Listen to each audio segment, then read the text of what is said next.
A win for those in favor of stricter abortion policies in Texas. The U.S. Fifth Circuit Court of Appeals upheld key parts of the state's strict anti-abortion law.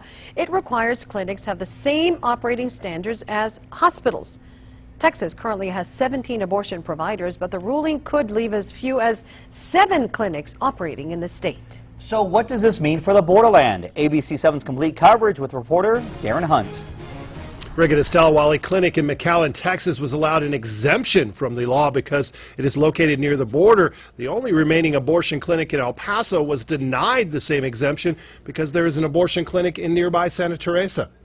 Yesterday was a very sad day for the women of Texas. Gloria Martinez owns Hilltop Women's Reproductive Clinic in El Paso, which is now expected to close sometime in the next 3 weeks, leaving the closest abortion clinic to the east all the way in San Antonio. We were wondering why we were not exempt from that law due to the fact that we're still a border clinic as well. The ruling by a New Orleans court stated the El Paso clinic was close enough to the Women's Reproductive Clinic in Santa Teresa, which Martinez opened almost 10 years ago, and more than half the women who obtained abortions there were from El Paso. But still, that's in New Mexico, that's not here in Texas.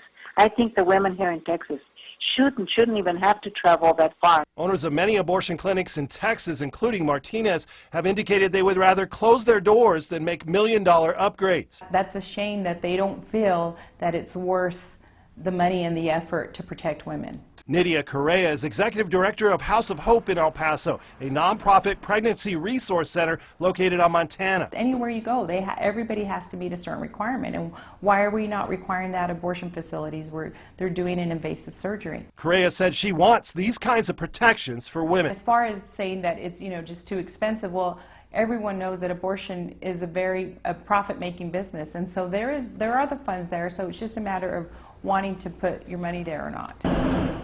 While Texas tightens its restrictions, New Mexico has some of the most lax abortion restrictions in the country, including no waiting periods, parental involvement, or limitations on publicly funded abortions. Rick and Estelle.